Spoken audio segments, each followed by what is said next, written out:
Hello friends, and today we are going to discuss how to clear TGT and PGT exam. Okay, so actually अगर आपका 2016 and 2021 okay अगर इसमें नहीं हो पाया, सपोज दैट आपका एग्ज़ाम क्लियर नहीं हो पाया, तो आपको कोई ऐसा नहीं कि परेशान होने की ज़रूरत है, क्योंकि मिस्टेक्स को कैसे सुधारा जाए, ठीक है, और नई अपॉर्चुनिटी जो मिले उसमें उसको हम कैसे मतलब क्लियर करें, ठीक है।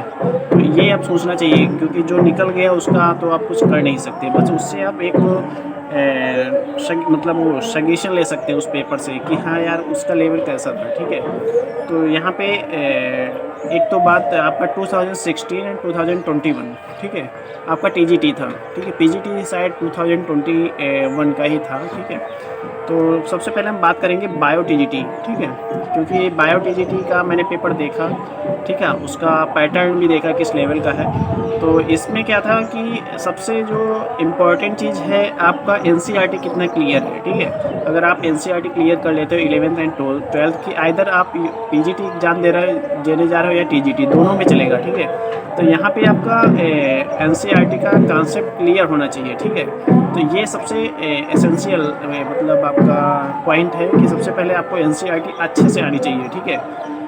ऐसा नहीं कि जो पूरा एनसीईआरटी बिल्कुल घोटे ही हो, मतलब जो चीज़ें इम्पॉर्टेंट हैं उसमें, ठीक है, वो चीज़ें आपको आनी चाहिए। तो आपको पीजीटी भी निकल जाएगा और टीजीटी भी निकल जाएगा। सबसे इजी है आपका बायो, ठीक है, केमिस्ट्री वगैरह बैकग्राउंड के अगर आप है, और मैथ्स ये थोड़ा टफ आते हैं, मतलब टफ इन द सेंस बहुत टफ नहीं आते 12th लेवल का, बट इसमें क्या है कैलकुलेशन का। बट बायो एक ऐसा सब्जेक्ट है जिसमें कोई कैलकुलेशन की ज़रूरत ही नहीं है, ठीक है। तो आपका अगर नहीं हो पाया, सबसे पहले आपको एनसीईआरटी आप क्लियर करो अगर आप बायो स्टूडेंट्स हो, ठीक है, और टीजीटी एंड पीजीटी का एग्जाम देने जा रहे हो। तो सबसे पहले आपको क्लियर क्या करना है, एनसीईआरटी क्लियर करो 11th 12th की, ठीक है।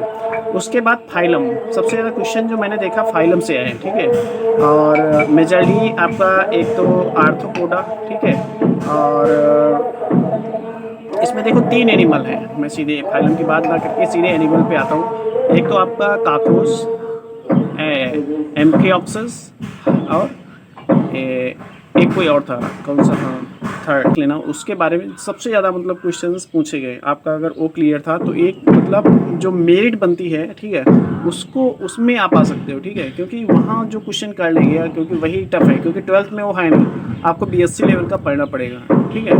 तो बीएससी लेवल का बहुत लोग कम पढ़ के जाते हैं, तो वो क्वेश्चंस वही स्टूडेंट्स क्लियर कर पाते हैं जिनका वो टारगेट लेके चलते हैं कि ये क्वेश्चन हमें एक्स्ट्रा अटेम्प्ट करना है, ठीक है। तो ये आपको ध्यान रखना है। अगर नेक्स्ट टाइम आप जा रहे हो तो फाइलम में जो भी एनिमल्स हैं उनके बारे में पूछा जा रहा है जो बीएससी लेवल के, उसको आप क्लियर करो, ठीक है। तो आपके एक एक्स्ट्रा मतलब आपको मैंने देखा है अराउंड 400 जनरल का 400 500 का एग्ज़ाम था, 400 अगर हैं आपके 390 400 देन आप क्लियर कर पाओगे, ठीक है। तो जब ये क्वेश्चन क्लियर होंगे तो 20-30 नंबर अपने आप बढ़ जाएंगे, इंक्रीज़ हो जाएंगे, ठीक है। तो आपको क्लियर करना है, फाइलम अच्छे से पढ़ना है इस बार, ठीक है। और एनसीईआरटी तो अच्छे से आनी चाहिए आपको, ठीक है। उसमें भी जो मेन पॉइंट्स हैं, आप पुरानी एनसीईआरटी को देखो, ठीक है, उसमें जो मेन पॉइंट्स हैं, मेन पॉइंट्स को ब्लैक से बोल्ड कर रखा है उसमें, तो उन पॉइंट को आपको फोकस करने की ज़्यादा ज़रूरत है, ठीक है। और तो आप, हाँ, दूसरी चीज़ आपका कहीं आइम्स का पे, अगर आप एलेन वगैरह जानते हो, एलेन कोचिंग अगर आपको पता हो, नहीं जानते हो तो मैं बताऊंगा। एलेन कोटा की सबसे अच्छी कोचिंग है, ठीक है। वहाँ पे आइम्स का एक बुकलेट देते हैं बायोलॉजी क्वेश्चंस का, ठीक है।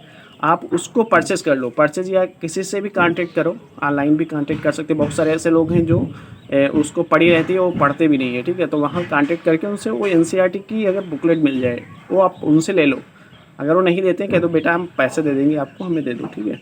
अगर उस बुकलेट को आप क्लियर करके जाओगे ना, तो कंफर्म है आपका 500 में 500 मार्क्स बिल्कुल करके आओगे। बट तुम्हें एक्स्ट्रा पढ़ना है फाइलम, क्योंकि उसमें भी फाइलम नहीं है, ठीक है। तो ये तो पीजीटी और टीजीटी आपको क्लियर करने का एक फंडा था, ठीक है। और एक और जो पॉइंट छूट रहा है इसमें, जो एक कोई भी ट्यूटोरियल आप यूट्यूब पे सर्च करो, उसमें जो भी टीजीटी एंड पीजीटी के जो प्रीवियस पेपर सॉल्व करा रहा हूँ, ठीक है, 8-10 साल के पेपर सॉल्व करके जाओ, क्योंकि उसमें से कम 10-15 क्वेश्चंस आएंगे, ठीक है। तो मतलब 10 आपका 100 मार्क्स तो पिछले बैक पेपर से ही आ जाएगा। बैक पेपर से ये आ गया, फाइलम पढ़ोगे उसमें 30-40 नंबर का आएगा, तो 140 मार्क्स तो ऐसे ही हो गए, ठीक है। रिमेनिंग मार्क्स आप एनसीईआरटी से कवर कर लोगे, ठीक है, तो 400 के ऊपर तक पहुँच जाओगे आराम से, ठीक है। तो ये तो हो गया आपका बायोलॉजी का। केमिस्ट्री का अगर देखो, केमिस्ट्री भी एनसीईआरटी से ही पूछा जाता है। आप एनसीईआरटी क्लियर करो, आपका फंडा सबसे बेसिक केमिस्ट्री का फंडामेंटल्स, ठीक है। अगर फंडामेंटल आप क्लियर है देन आप आगे बढ़ पाओगे, एनसीईआरटी कवर कर पाओगे पूरी, ठीक है। तो यहाँ पे फंडामेंटल्स पढ़ने हैं आपको। ऑर्गेनिक का सबसे ज़्यादा क्वेश्चन पूछे जाते हैं, ऑर्गेनिक, फिजिकल एंड इनऑर्गेनिक, ठीक है। तो सबसे पहले आपको उसका फंडामेंटल्स अच्छे से क्लियर करना है। आफ्टर दैट क्या करना है तुम्हें, कुछ चैप्टर्स जो हैं वो बीएससी लेवल के आते हैं, ठीक है, तो वहाँ पे तुम्हें थोड़ा फोकस करना है, ठीक है। तो इस तरह से आप, और जो आप मैंने बोला कि बैक पेपर्स 8 to 10 ईयर्स, ठीक है, अगर आप कवर कर लेते हो तो आप डेफिनेटली आप टीजीटी एंड पीजीटी दोनों एग्ज़ाम क्लियर कर पाओगे, ठीक है। अदरवाइज़ क्या है, कंपटीशन इतना ज़्यादा है कि कुछ ना कुछ आपको एक्स्ट्रा मेरिट में आने के लिए कुछ ना कुछ एक्स्ट्रा चाहिए। 300 पार करना, 300 तक जाना एक मतलब आप कह सकते हो कि एवरेज से ज़्यादा, ठीक है। टैलेंट है बंदे में, बट उस टैलेंट से आगे आपका सिलेक्शन होना है, ठीक है। तो यहाँ पे ओवर स्मार्टनेस आपको चाहिए, ठीक है। और ओवर स्मार्टनेस मैंने जैसा बोला उस तरह से ही आ सकती है, ठीक है। तो please follow this suggestion and improve, ठीक है। अगर आपको एक सीट नहीं मिल पाई इस साल, तो नेक्स्ट अभी वैकेंसी एलटी ग्रेड की आने वाली है, इसको आप इस फंडा को अपनाओगे ना तो क्लियर, आपको एलटी ग्रेड में कोई नहीं रोक सकता। आपको एक ही सीट चाहिए और अभी से लग जाओ, प्रिपरेशन करो, कहीं ना कहीं अभी नोटिफिकेशन आने ही वाला है, ठीक है। So thank you for all, okay, and my blessing to all students to clear next TGT and PGT exams, okay. तो हम यहीं पे अपनी बात एंड अप करते हैं। और सभी फ्रेंड्स से मेरा एक रिक्वेस्ट है, please subscribe this channel because it is very new channel and अगर आपका कंट्रीब्यूशन इसमें थोड़ा थोड़ा हो जाएगा तो इम्प्रूव हो जाएगा, ठीक है। हम ऐसे ही मोटिवेशनल आपको वीडियो बना के देंगे, और ये मोटिवेशनल नहीं है, ये आपको कैसे काम करना है उसके बारे में सजेस्ट करेंगे, ठीक है। So thank you for all, okay. So meet you again.